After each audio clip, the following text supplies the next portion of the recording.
Bismillahirrahmanirrahim. Assalamu alaikum. My name is Muhammad Tayyib Gafur. I am here to present midterm examination on topic of anti-static testing. In this, we will discuss about anti-static charges, methods, and the testing methods of anti-static. First of all, we will talk about antistatic and static charges. We will define the antistatic charges as reducing, removing, or preventing the buildup of static electricity. On the other hand, we will define the static charges as it can be created when two surfaces contact, excess or deficiency of electrons on surface. The difference between antistatic and static is antistatic refers to the ability to suppress charge generation or the prevention of static build-up. Flooring systems are referred to as static conductive or static dissipative charges. Here are some methods used in antistatics. The first one is antistatic agents, second one is electrical grounding, and the last one is antistatic devices. Here, the first method of antistatic is charges is antistatic agent. By using antistatic agent, we prevent the charges away. For this, use treatment of static electricity on the surface of material. Its role is to make surface conductive. Agents are long-chained aliphatic amines est. The normally chemicals or agents we use are esters and phosphoric acid etc. The second method to prevent the charges away the antistatic devices. Device that reduce, dampen or otherwise inhibits electrostatic charges. For the neutralization of static charges in a large area such a factory, floor is introduced with objects with electricity charges. There are number of devices to use this purpose. Here we can see in pictures two devices in by by using these devices we prevent the charges away. Here we discuss that why we feel need of anti-static testing in textile sector. So we will see that we need this method because we start from yarn charges. We can say that we want to remove charges from the yarn. Fabric and garments can be hazardous. Static shock occurs more often on winter days. The other reason is uncomfortable wearing experience. Delivering small electric shocks. The most valuable reason is flammable of volatile liquids or gas atmosphere. We need these method. We need to use these methods for antistatic purpose. Here are the methods how we can check the material is antistatic or static. There are two ways to check the material. The first one is direct measurement of surface and the second one is vertical electrical resistance. By using these ways we can check the material antistatically.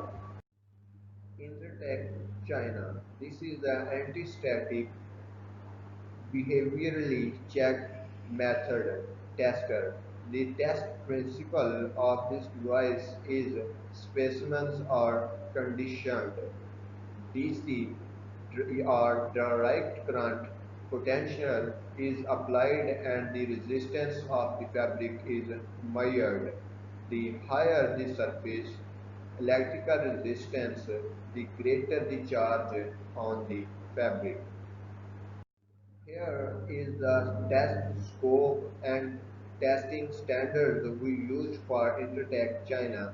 Testing standards we use are AAT double C 76, and the second one is AAT double C 84, and the third one is BSEN 1149 1, and the fourth one is DIN 54345 1. The test scope for this testing device is fibers, yarn, flock and fabrics, materials for electrostatic dissipative clothing and made up textiles.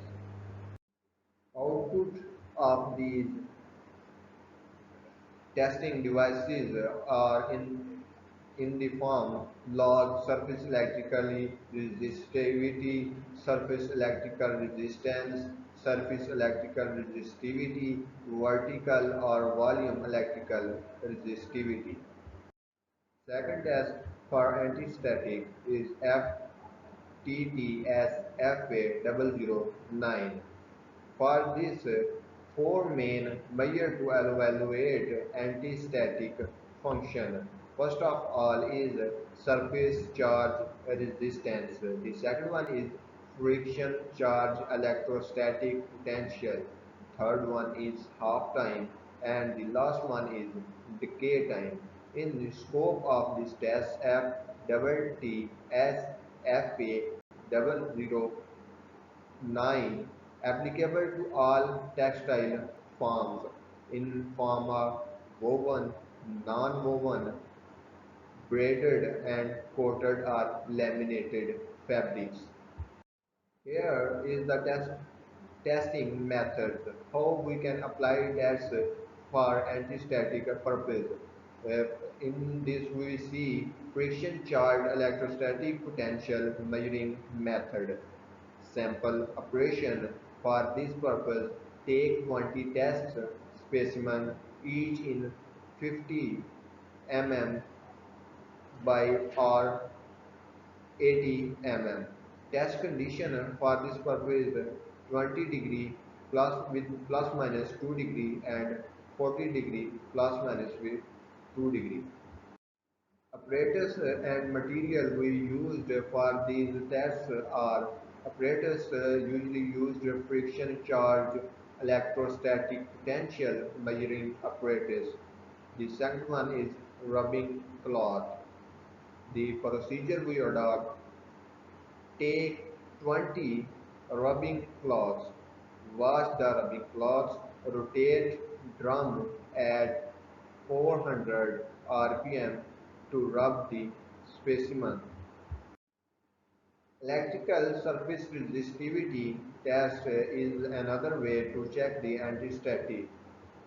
Type 1 electrical surface resistivity test according to AATCC 76 for fabric. Type 2 point-to-point electrical surface resistivity test according to ESD STM2.1 applicable to government. Test specimen in first type, randomly take 5 specimens in the size, and type 2 garment. The condition for these tests are 23 degrees Celsius with plus minus 2 and 20 degrees Celsius. Pre-treatment for this test is condition the rest specimen. Apparatus and procedure for this test for first condition and second condition is constrict electrodes, electrical resistance meters refers to AATCC 76, and the for second type point-to-point electrical resistance meter refers to ESD STM2 FTTS-FA009. Remark: the resistance meter in conjunction with the electrode system should be capable of measuring values in the range of 103 to 1012. The procedure for this: turn on the main power of the electrical resistance meter. 100 volts should be applied for the test voltage. Record the data in ohmic form on the meter. Here is the electrostatic dissipation test. The apparatus used is electrostatic dissipation tester. The test specimen is the three pieces of specimen in the size of 1 to 5 millimeter or 75 millimeter. Test condition is 23 plus minus 2 degree and 15% humidity. We also use some anti-static finishes such as removal in fibers for removal of static charges, and also applied by anti-static chemical treatment, and effect can be permanent or temporary. This is all about my presentation on anti-static charges and its methods and the other tests we use in this. Thank you.